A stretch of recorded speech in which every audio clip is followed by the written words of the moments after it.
Hi, over the next few weeks, I hope to bring several videos of encouragement to you in these difficult times. We are living in times that are unprecedented in our generation. We've never seen this kind of virus. We've never seen this kind of shutdown. But the one thing I know is that God is there. Even though we find ourselves exiled in homes and not knowing what tomorrow is going to bring, if the stock market will crash tomorrow or rise, or if there will be toilet paper in our local grocery stores, if there will be bread that we can buy. But the one thing I can promise you is that God is there. During a similar time in the Old Testament, Judea had been carried off into exile by the Babylonians. It was a very difficult time for them. They didn't know what tomorrow was going to bring. They didn't know what was ahead of them in their exile. They didn't know how they were going to get by and when they would return to their beloved home of Judea. But in these difficult times, God gave them, through the prophet Jeremiah, these encouraging words, and I hope that they will be encouraging to you also. Reading from Jeremiah chapter 29, verses 11 and following, it says this: "For I know the plans I have for you. This is the Lord's declarations. Plans for your well-being, not for your disaster, to give you a future and a hope. You will call to me and come and pray to me, and I will listen to you. You will seek me and find me when you search for me with all your hearts. I will be found by you.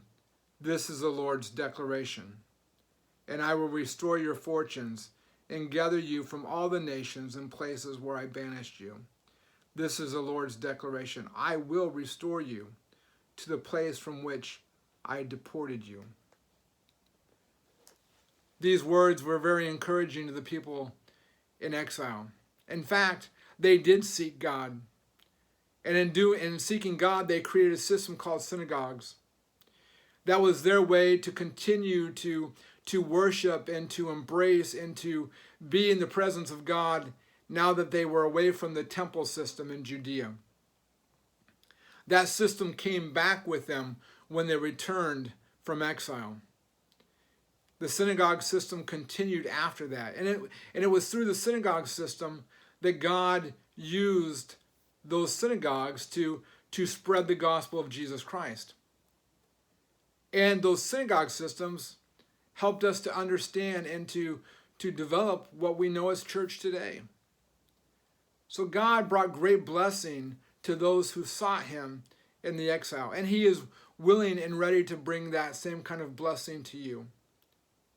So as you face these difficulties today and tomorrow and the next day, I want to encourage you not to look at the storm in front of you, but to seek God, to seek his presence, to pray to him, to reach out to him. Jesus says in Matthew, "Seek first the kingdom of God and his righteousness, and all these things, everything else will be added to us."